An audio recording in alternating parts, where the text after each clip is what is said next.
C'est la question que beaucoup brûlent de me poser. Qu'est-ce que je pense du travail de Clément Viktorovitch?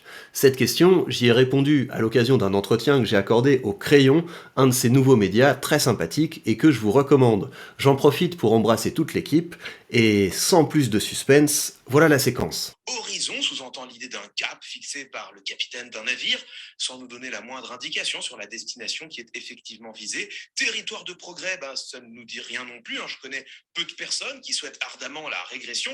Quant à Renaissance, alors là c'est vrai, il y a une petite référence historique à la période des 15e et 16e siècles que l'on peut considérer comme celle dans laquelle naît l'idée européenne, mais c'est aussi et surtout un simple appel au cliché de la réinvention personnelle, le fameux j'ai changé de Nicolas Sarkozy, et enfin ensemble, alors là c'est quand même le sommet, nous sommes rassemblés, c'est très bien, mais pourquoi faire? Eh bien cela, nul ne le sait. Est-ce que ce n'est pas le propre? Alors, c'est une vidéo de Clément Viktorovitch, c'est une de ses dernières chroniques sur France Info. Je te montre cette vidéo pour deux raisons. La première, c'est que je sais que tu as beaucoup critiqué Clément Viktorovitch. Et la première question que je vais te poser déjà, c'est est-ce que c'est le rôle d'un rhétoricien, de quelqu'un qui apprend la rhétorique, de faire de la politique?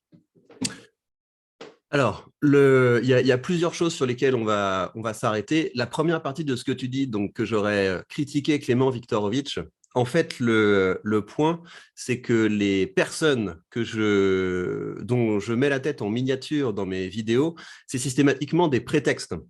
C'est des prétextes parce que mon objectif, c'est pas mes interlocuteurs en fait. Elon Musk, c'est pas mon interlocuteur. Zemmour, c'est pas mon interlocuteur. Clément Viktorovitch, c'est pas mon interlocuteur. Mon interlocuteur, c'est mon public.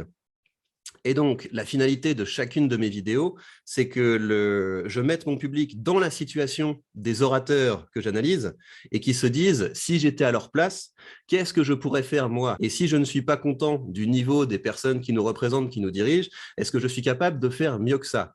Quand je regarde la vidéo que tu viens de me montrer, Clément Viktorovitch peut faire mieux que ça. Mais dans la vidéo que tu m'as montrée, c'est vraiment ce que je reproche aux décrypteurs. Donc, c'est pas tellement Clément Viktorovitch, c'est la plupart des décrypteurs, c'est-à-dire il crée une alliance avec les spectateurs.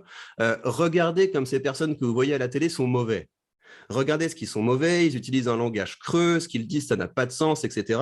Mais nous sommes tellement plus moraux, tellement plus intelligents, tellement supérieurs à ces gens-là que surtout, changez rien. Et moi, c'est le contraire. Oui, dis-moi. Mais même si ce qu'il dit est juste, est-ce que ce que dit Clément Viktorovitch est juste ou pas, là? Alors, c'est juste si on se pose dans une position de philosophe. Si on se pose dans une position de philosophe dont le rôle est de décortiquer les discours, à la limite, oui, on peut dire que dans un slogan politique, effectivement, c'est un peu vide, mais c'est trivial de dire ça. Parce qu'un slogan politique, c'est vide. Un slogan politique, c'est juste quelque chose qui permet de créer une petite émotion, une petite vision dans le meilleur des cas. Mais et vous, est-ce que vous seriez capable de faire mieux?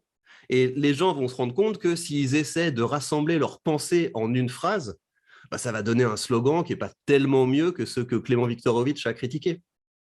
Et donc toi, tu penses qu'aujourd'hui, ce que fait Clément Viktorovitch justement dans l'analyse des noms de partis, en particulier, là, il s'attarde sur le sens vide des partis de La République En Marche, ça n'a pas d'intérêt? Alors, ça a de l'intérêt si notre rôle, c'est de critiquer les discours politiques au café. C'est intéressant, là, la personne qui regarde ça pourra aller au café et dire vous avez vu le slogan d'En Marche, c'est un peu nul, etc.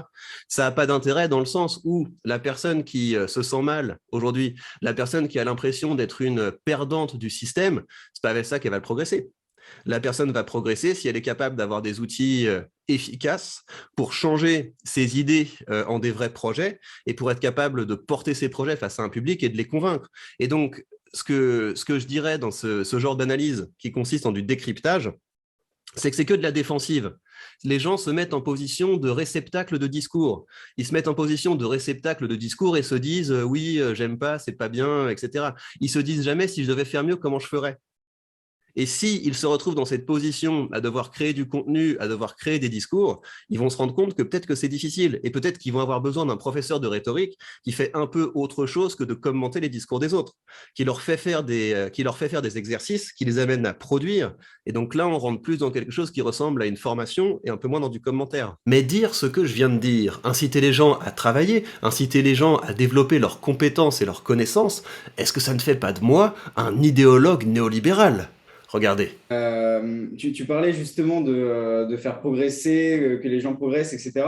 Est-ce que ça, c'est pas une vision justement de la rhétorique, on pourrait avoir une autre vision, et certains pourraient te reprocher justement que c'est peut-être une vision néolibérale du progrès de l'individu, de l'émancipation de l'individu? Tu veux dire quoi par néolibéral ? Je veux dire par là de toujours chercher plus le progrès par l'émancipation, que ce soit financière. J'évoque notamment aussi, quand je pense à ça, parce que ta vidéo sur Elon Musk, ça évoque ça justement, le jeu de la vie, c'est d'avoir de l'argent, d'avoir du succès, etc. Est-ce que c'est justement ce que tu poses comme base de ton apprentissage en tant que professeur de rhétorique? Mais j'appellerais pas ça néolibéral, parce que néolibéral, c'est l'étiquette que colle un idéologue sur mon travail. Moi, mon travail, c'est un travail humaniste. C'est pas plus que ça. C'est l'idée que qu'est-ce qu'il y a de plus beau à faire dans la vie que de se dire, bah voilà, j'ai cette base de caractère, j'ai cette base de compétences, j'ai cette base de connaissances. Comment est-ce que je peux pousser ça un petit peu plus loin ? Ça qui m'intéresse. Il y a des gens qui vont pousser ça un petit peu plus loin dans le sport, d'autres dans la peinture, d'autres dans la littérature, etc. Et moi, j'essaie de pousser les gens à faire des meilleurs discours. Il n'y a pas d'autre chose que ça. Donc, si une personne qui est sur le bord de la route avec une pancarte dit « ouh, c'est du néolibéralisme », j'en ai rien à faire. Et mon public n'en a rien à faire. Moi, ce qui est important, c'est que les gens qui travaillent avec moi progressent.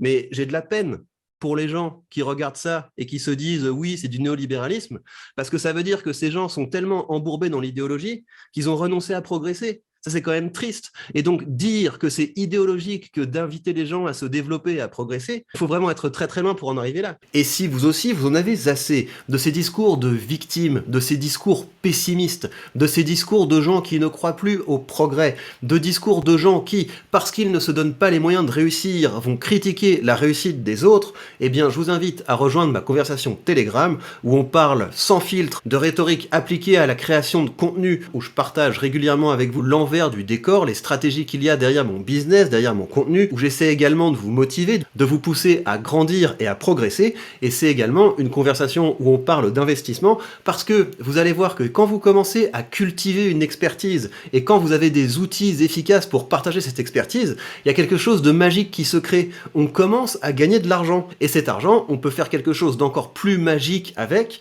on peut le faire travailler pour nous, en l'investissant dans des entreprises qui font des bénéfices et qui partagent ces bénéfices avec nous. Et d'ailleurs, je vais de ce pas faire mon petit geste de santé financière hebdomadaire. Vous savez que j'investis toutes les semaines dans cet ETF qui investit à l'échelle mondiale dans les entreprises qui versent de plus hauts dividendes, et que le marché monte ou que le marché baisse, eh bien ça ne change rien pour moi, je continue à l'acheter, et voilà, c'est dans la boîte. Et mon objectif, c'est de faire une petite expérience avec vous, vous montrer ce qui se passe quand on investit régulièrement dans un ETF sur une période de 10 ans, qu'on réinvestit les dividendes, eh bien on se retrouve avec une stratégie très simple, une stratégie qui est plus sûre que beaucoup d'autres stratégies, et une stratégie qui peut rapporter gros. Mais bien sûr, pour tout ça, c'est à vous de faire vos propres recherches. Quoi qu'il en soit, si ça vous dit de m'accompagner dans cette aventure de l'investissement, vous savez que vous avez sous cette vidéo le lien vers le courtier que j'utilise, et en suivant ce lien, vous bénéficierez d'une action gratuite dès que vous créditerez votre compte. Voilà, j'espère que cet épisode vous a plu, merci d'avoir passé ce moment avec moi,